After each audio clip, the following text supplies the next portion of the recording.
السلام علیکم ورحمۃ اللہ۔ اعوذ باللہ من الشیطان الرجیم، بسم اللہ الرحمن الرحیم۔ لقد کان لکم فی رسول اللہ اسوۃ حسنہ۔ میں سب سے پہلے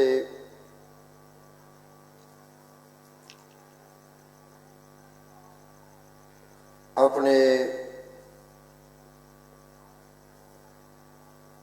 مرکزی جمعیت اہل حدیث اور اہل حدیث یوتھ فورس کے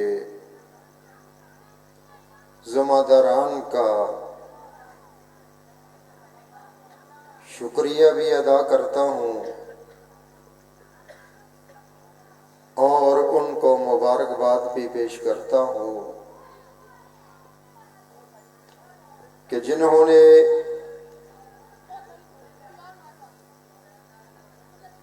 آج اس مقام پر سیرت النبی کانفرنس کا انعقاد کروایا، اور الحمدللہ آج کی یہ کانفرنس انتہائی کامیاب ہے، اور اس کامیابی پر میں اپنے محترم جناب یاسر بٹ صاحب، ابتسام صاحب اور ملک علی حمزہ صاحب اور دیگر رفقاء کو مبارکباد پیش کرتا ہوں کہ انہوں نے ماشاءاللہ یہ پروگرام بڑی محنت بڑی لگن سے کروایا۔ اللہ پاک ہم تمام کو قیامت کے دن حضور علیہ الصلوۃ والسلام کے ہاتھوں سے حوض کوثر کا پانی نصیب فرمائے، اور اللہ پاک ہم سب کو حضور علیہ الصلوۃ والسلام کے ساتھ جنت الفردوس عطا فرمائے۔ حضرات گرامی، سیرت النبی کانفرنس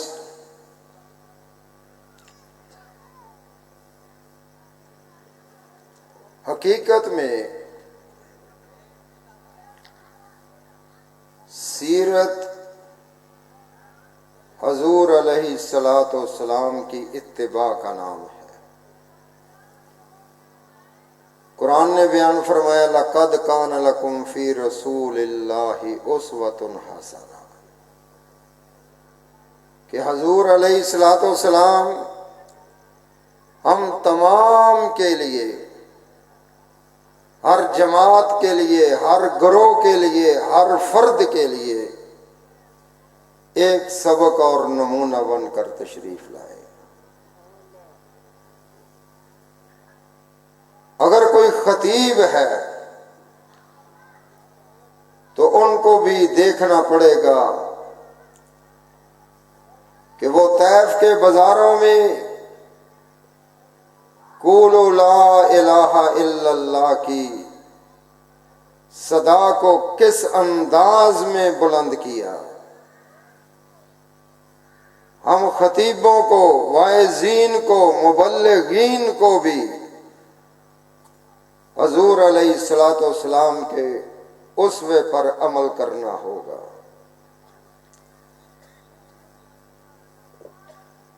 کہ جو طائف کے بازاروں میں پتھر کھا کر لہولہان ہو کر اپنے جسم سے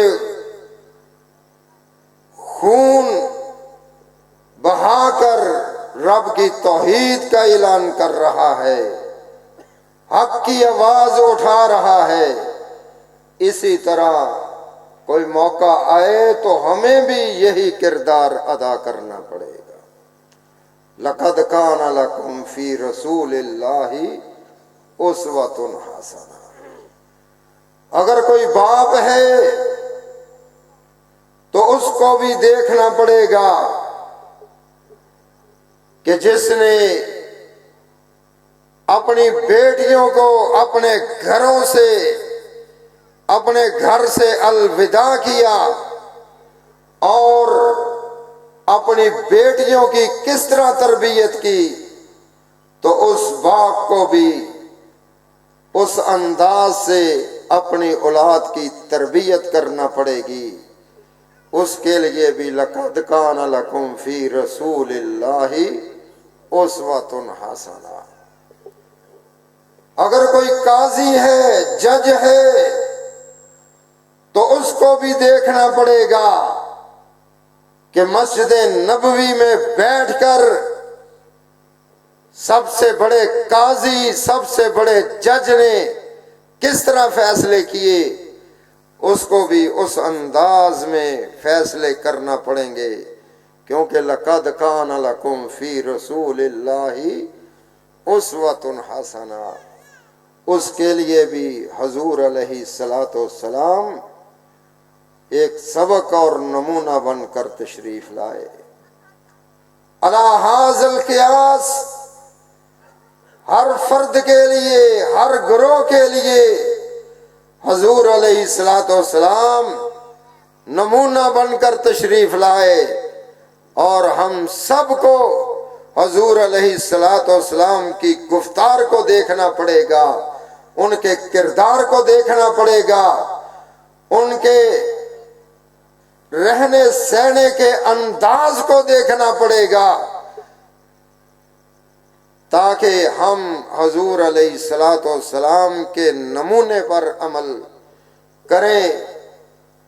عرش والے نے بھی فیصلہ کر دیا کہ او فرش پر رہنے والوں، اگر مجھے راضی کرنا چاہتے ہو، مجھے خوش کرنا چاہتے ہو، تو فرش پر میرے محبوب کو تم راضی کر لینا، عرش پر میں تجھ سے راضی ہو جاؤں گا۔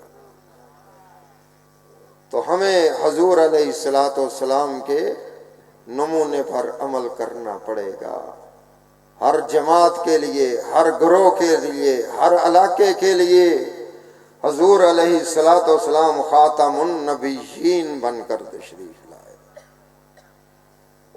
تو آؤ میرے دوستو، نبی علیہ السلام کی سیرت پر مکمل عمل کریں، حضور علیہ السلام کے نقش قدم پر چلیں۔ تو دعا ہے کہ اللہ پاک مجھے اور آپ کو حضور علیہ السلام کی مکمل اتباع کی توفیق عطا فرمائے۔ ہماری اس کانفرنس کا مقصد بھی یہی ہے، مدعا بھی یہی ہے کہ ہم حضور علیہ السلام کے نقش قدم پر چلیں۔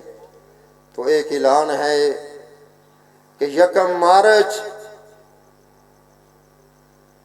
جمیل آباد میں خاتم النبیین کانفرنس منعقد ہو رہی ہے، جس میں حضرت مولانا محمد کاشف نواز رنداوا صاحب، شیر پنجاب مولانا منظور صاحب، مولانا خالد مجاہد صاحب، اور قائد ابن قائد حضرت علامہ حشام الہی ظہیر صاحب اس کانفرنس میں خطاب فرمائیں گے۔ آپ تمام 1 مارچ بعد نماز عشاء جمیل آباد، حاجی آباد میں اس کانفرنس کو کامیاب بنائے۔ آخر دعوانا ان الحمدللہ رب العالمین۔